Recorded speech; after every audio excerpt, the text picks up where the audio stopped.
Okay, I've got to add in Miss Nada. Go live in a room. Oh, no, is that what I want to do? Cancel. Cancel. How do I add Nada? Oh, there you are, Nada. But you're in my room. How do I make you a speaker? Here we go.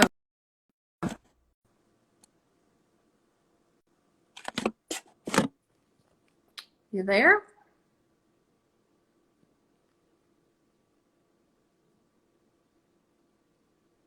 Well, Yeah, you okay. are. I thought I knew how to do that. Clearly, I was mistaken. Wait, I can't hear you. So good. It looks like nobody's on here anyway, so good. Good Yeah, deal. How are I you saw you today? struggling. Well, I'm I hit good, the and you? little How are you? plus. It didn't work out like I thought, so No, then I hit request, and then it worked. good. Excellent. All right. How Well, are you? I'm sure some people will join us, but we can go ahead, I think, and get started. And Yeah, so, if anyone joins us today who identifies as a people pleaser, and who also struggles to lose weight or can lose weight but find they always gain it back, then you will want to tune in and keep watching our conversation here, because I am a specialist. I'm a registered dietitian. I specialize in weight loss, but specifically for emotional eating. And Nada specializes in helping those who identify as people pleasers. So it's a nice intersection there.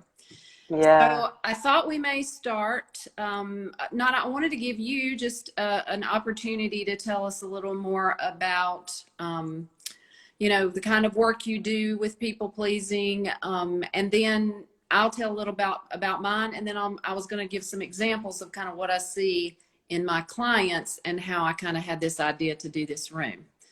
So if you sure. want to go ahead, tell us a little bit about you and the work you do. Yeah, sure. So I am a coach. I have been trained in polyvagal theory, and I'm trauma informed, and also as a neurocoach. So my coaching is quite holistic because I integrate also the spiritual side of ourselves, because I believe that love is very, very present in the healing process. And the people pleasing had been like a strong pattern for me since I went through CPTSD, and it was quite a journey for me to recover and heal from CPTSD. CPTSD is complex syndrome, no, post trauma syndrome. No, okay, you know what I mean. CPTSD complex. Sorry, Post-traumatic it's syndrome. Mhm. thank you so much for those who didn't know. Uh, so this is what I do. I coach one-on-one, and I am planning actually by the end of summer to launch a healing circle for people pleasers related to trauma. Okay, So yeah, that's what I do. fantastic. All right. Well, I'm Sherri, and I'm. You should say you're located in Paris, not Paris, Yeah, Paris, that's France. true. I'm located in Paris. Yeah. Right. And Right. I'm located in North Carolina in the States. So what I do as a registered dietitian is I help people who want to lose weight take a pause and take the emphasis off of what to eat, which is where most people want to start. Just tell me what to eat. And I say, before we can do that, let's look at why we eat. And we spend Yeah. a lot of time looking at the the coping mechanisms. Is food a coping mechanism? Does it serve a bigger purpose in your life? Does the weight serve a big purpose? Is it protecting you from something? Until you really address all those things, it's really hard to stick to a meal plan, to cut out sugar, et cetera, et cetera. So the idea for this came about because as I work with my clients, we talk a lot about what are the actual thoughts in your head, the sabotaging thoughts, we call them, that in the moment you want to not eat something, but then there's this sabotaging thought that's tempting you to eat it, and now you find yourself in a battle. Should I eat it, not eat it? Do what I want to do what I should do? I'm back and forth. And so as I talk to my clients about those, I hear a lot of, I went ahead and ate it because of what I determined over time was people pleasing behaviors. And I thought of some examples here I might give you. Yeah. I didn't want to make him angry, or I didn't want it to escalate into a fight. So I just appeared to be thankful for the box of chocolate candy he gave me, and I ate it without saying a word. I didn't want to appear rude, so I ate the plate of appetizers and drank the cocktail she fixed for me. I wanted her to like me and think I was a nice person, so I agreed to split dessert with her. I wanted to fit in, so when they asked if I was okay with ordering pizza, I said sure. Oh, yeah. I didn't know how to say no without hurting her feelings, so I agreed to make my famous dessert, knowing it would be a huge temptation for me, and I really had rather make something else for the party. I didn't want to seem selfish or hard to please, so when they asked what I wanted for dinner, I said, whatever you guys want's fine with me. I didn't want my sister to feel bad because I've lost weight and she hasn't, so I ate terribly during our entire family vacation. So those are just some examples of what I see. So I think people pleasing, for me, I see it go into conflict avoiding. I'm putting others before me, but I think all of that is in an effort to people please. Am I right? Yeah, totally. So I'm curious to Yeah. know, Nada, by the time I meet with people, they already have this pattern laid down. How does this pattern develop? Is it always develop in childhood? Or, can you speak to that? What makes one person a people pleaser and somebody else doesn't have those tendencies? Mm. I absolutely believe that no one is not a people pleaser. It would Okay. mean that no one would be wounded. Somebody Mm-hmm. had just went through his life or her life without any wound. And I cannot imagine that this exists. Mm-hmm. Plus, pleasing people has two polarities, the one that comes from abundance and the one that comes from lack. The one that we're talking about is the people pleasing to fit in, to make sure that people will like us because we accepted to do the things that they expected us to do them, right? Mm-hmm. So we become a people pleaser because we want to be accepted and because we have actually experienced the opposite, which means that rejection, abandonment, neglect. So, and that happens very early in our lives because I'm going to go a little bit more in detail if you want, Sure. but yeah, because but when we're born from 1 to 7, we don't know how to think. We just absorb what we observe, the feelings, the thoughts, the behavior, the energy. We're just like sponges, and and what happens when we are when we are a little baby is that we don't really express our feelings like adults can, like verbally and articulate their needs with words. No, all they have is a voice, Mm-hmm. and all they have is a voice and feelings. So whatever it is, like my stomach ache, I cannot sleep, I'm tired, will be crying, will be getting angry. And that's a way of, and expressing your feelings is actually a way to express your boundaries. And a boundary is a limit where you don't want someone to go over, right?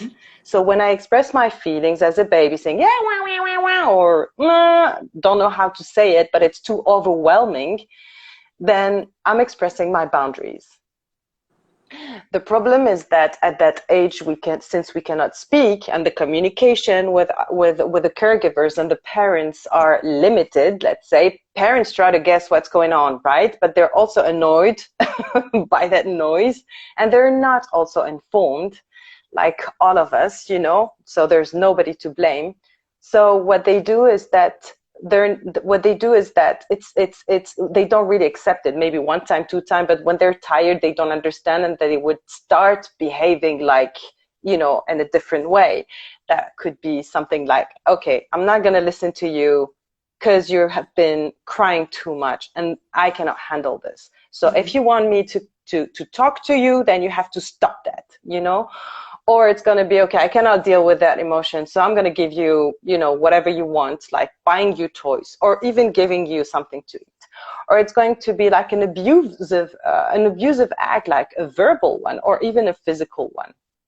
So that really depends on the environment. But then there is that dilemma when we are a child and we're not, you know, autonomous, is that connection is the primary thing that we need, right? With when we are here in this world, the connection is the first thing that allows us to live, to survive, and to live.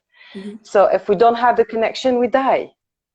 So when you have that dilemma between the caregiver and the adult who is not giving you a choice, like, do you want to be connected? So mama will love you. Mama will love you if you don't do what you're doing. And I need connection. So what are you going to do? Are you going to feel your feelings, or are you going to choose the connection with mama, papa, or the caregiver? Well, I guess between the two, we go for the connection. And this is, you're making this decision when you are 1-2 years old. Right? Yeah, it's yeah, exactly. You're not, oh, let me think. Let me talk to a friend. See what she thinks. Yeah. Let me call someone. So the thing is that it's instinctive connection. It's anyway connection, right? So you're not going to feel your feelings because your connection is your priority now. So you're not having any boundaries because your feelings are your boundaries. Remember what I said.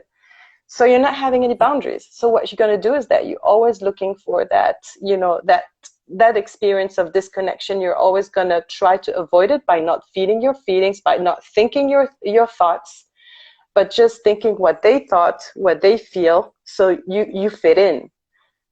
So it's a terrible choice, right? It's like, I cannot have boundaries, like saying, no, thank you, I'm not going to follow you on that one. I'm going to listen to me. Yeah. But more like, okay, we gotta stay, I need to stay connected, so I'm going to follow you on that one. Because there are no boundaries.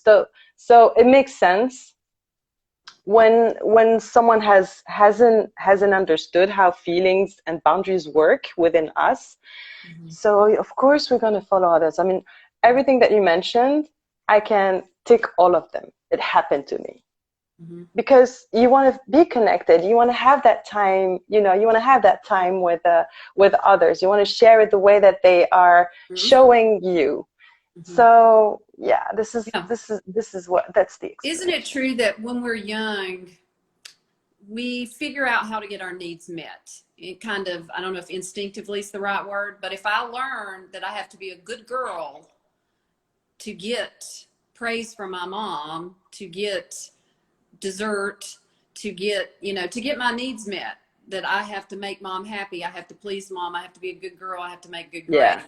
That's kind of instinctual, right? We figure out a way. Or maybe I figure out that, you know what, when I'm a good girl, I don't get any attention. But when I get angry and pitch a fit, I get attention. I get the attention, so exactly. It's kind of, we're trying to figure out, right? So exactly. It I seems need like the attention. People pleasers have learned as little kids, to get my needs met, I've got to be a people pleaser. Yeah, exactly. I mean, as you said, we don't think that way, but we know that instinctively we need that connection, and that's the way it goes, you know, because we are taught by the caregivers how to behave, right? Yes. You're a good girl, you're not getting this. You're a bad, you know, you're a bad boy, you're getting this, or you're not getting this. Yes. So it's a terrible game. The problem with my clients is, you know, they feel bad about their choices. Like, I really wanted to eat this. I had planned all day to eat this. And then I let someone I barely know get me off track and make me eat something I didn't even want to eat. And I didn't even enjoy it. And now I'm mad at myself, you know? So usually when I talk to my clients, step one is an awareness of what you are doing and what the thoughts are. And I ask them to challenge the thoughts of, you know, so what if you had said, you know what, Mexican sounds good, but what about this option to go to this restaurant where you knew you could get something that was healthy? I'm just using that as an example. So we kind of Mm-hmm. walk through that and think like, is that person going to get angry over that? And if they do, so what? And what does that Yeah. mean? So Yeah. what other suggestions, tips have you got for us that would help Um, somebody who finds that they often find themselves in that situation? And you know, when it's the worst is when you live with that person. It's one thing for friends you see once a month, twice a month. When you live mm-hmm. with, for example, you live with your husband and you feel like your weight loss is making him feel bad about himself, or that is making him, upsetting him because now you're cooking healthy and he's complaining about the meal. When you Yeah. live with the bear, it is when it's the absolute worst. So, can you add any advice for, anyone I who married my kind of, nightmare. No. yes. Okay. There will be a moment. I mean, I think when we coach, we need to be very honest with with our clients, because most of the time we think it's going to be like rainbows and unicorns all the time, which is not true, because it's life and we need to deal with the ebbs and flows of life. So my approach would be, the best way for you to go through this, it's going to be challenging, because every change is challenging and you're stepping over a new version of yourself. So that means that change will be a bit painful. You're not going to suffer, but it's going to be a bit painful. And this is absolutely normal. So I would first prepare my client in that way, and that you will be challenged with your environment, because you are going to change habits. Yeah. And the fact that you're going to change habits, the people who are used to seeing you in a certain way are going to be surprised with your new behavior. So be prepared with their reaction. And how do you prepare yourself? Is that you decide in advance what you are going to say, if you know what they're used to telling you. And also be very much anchored in your why. Why are you doing this? And when you go really deep into the root of your why you want to change, and this is going to help, stay quite anchored inside of you, so that when the people that you love, or the people who love you, maybe they will be in shock at first, but they will understand if they really love you. And then I would question, is my environment really supporting me? Because this is important to me. Because I guess if you want to lose weight, it's because you're miserable. Mm-hmm. So you want your environment to support you. So that will bring you probably a way of, people you will be questioned about your why. Yeah. And that environment is going to be that challenge, but also your victory if you stick to your why, and you're supported by your coach. And it's a beautiful way also to prove yourself, your own approval, and prove yourself that you can change things for yourself. Yeah. Progress, not perfection, is one of my favorite sayings. So Exactly. process. And yeah, exactly. And if the person who is with you, sees that the change is happening, then you might inspire your partner. And if they see, and if they are not inspired and just putting you down, I can guarantee that your progress means that if you progress, it means that your mindset is actually changing. Mm-hmm. So you will be able to even face the person that is supposed to love you most, to also, stand for yourself and make choices, because that's the power we have, is make choices. We're owning back our ability to think, to decide. Yeah. All right, we've got a question here from Patty. She says, what happens when you are a people pleaser and you're faced with a person who's impossible to please? Well, what would you like to please him? Why? That would be my question. Yeah. Why would you like to please that person? It means that you absolutely want to get the approval of others, when the aim of not pleasing people, the aim of not pleasing people is not to get approval from others. The problem of people please is that you're trying to get approval from others, but you never do. It works for 2 minutes, but then you have to go back to work to make people approve you. but you realize, over time that when you do that, it's not working. It's tiring. It's a lot of energy. When the most important for you is actually to get your own approval. So your answer is in your question, impossible to please. Why would you bother doing something that is impossible for you? Mm-hmm. That would be my question. Right. Mm-hmm. Good. Yeah. All right. What do When you we think? wrap up here, now we've got the, there you go. You were frozen there for just a Yeah, second. you too. So what do you think, Sherri? I wanted to ask you if, let's talk about moving forward after this. If someone wants to work with you, what's the best way they can contact you, and tell us, like, how do you work with your clients? Well, I heard half of what you said, but Uh, I guessed it. I guessed it. So how do people reach for me, right? mhm. Well, it's very simple. I'm present on Instagram. So you just DM me, and if you have any questions, just ask me the questions that you want. I might put the link of a masterclass that I Okay. have done last month. So if you want to know more about boundaries and trauma, since we were talking about pleasing people, and pleasing people, stop pleasing people is actually also related to putting boundaries, then Yep. you can download it and and listen to it. And yeah, just DM me. What about, And don't you have a podcast? I do have a podcast actually. What's the, Well, go on the link on, it's called Be Live Podcast. okay. So you can reach out through the link in my bio. Okay. Fantastic. Yeah. All right. And me, same Yeah. thing. You can click on my profile and go to my, the links I have in there. You can get a lot of information off my website. I also have a YouTube channel. There's a link in there for that.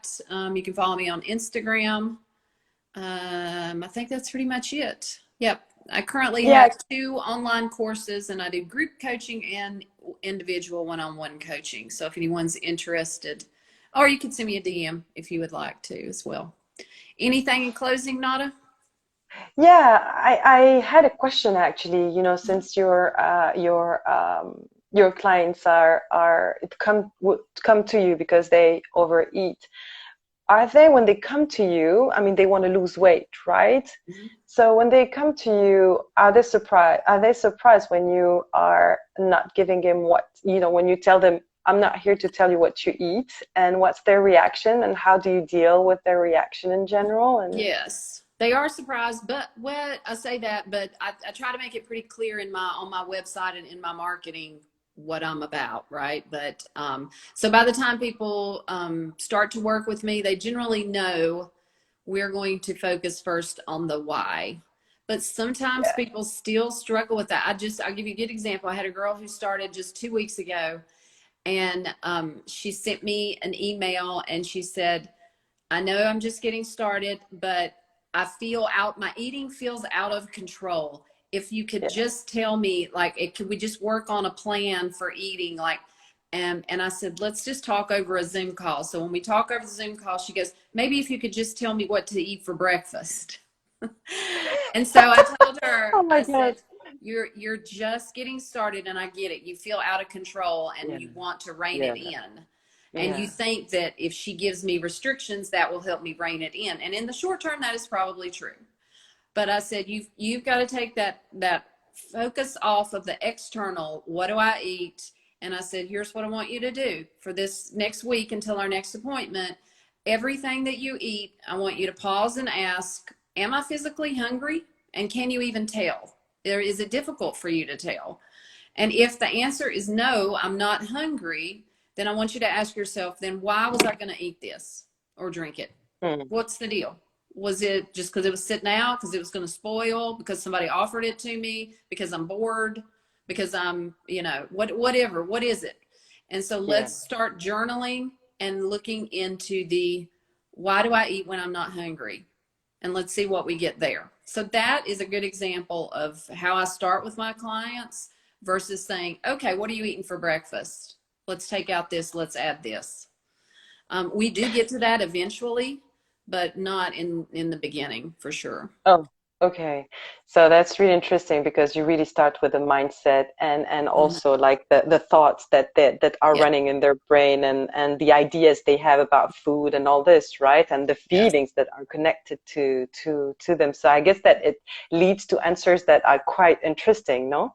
Oh yes. I mean, it's fascinating work for me. I absolutely love it. And and I assume that the root of their resistance to not eat healthy is is it related to their childhood events, or where Like does it everything, where does it it go goes down to? back to childhood. Yeah. Yeah. Which I'm sure And your work does too. But yes, it relates back to childhood almost all the time. and And sometimes it's easy to help them figure out. Sometimes it's not. yeah, so when they come and see you,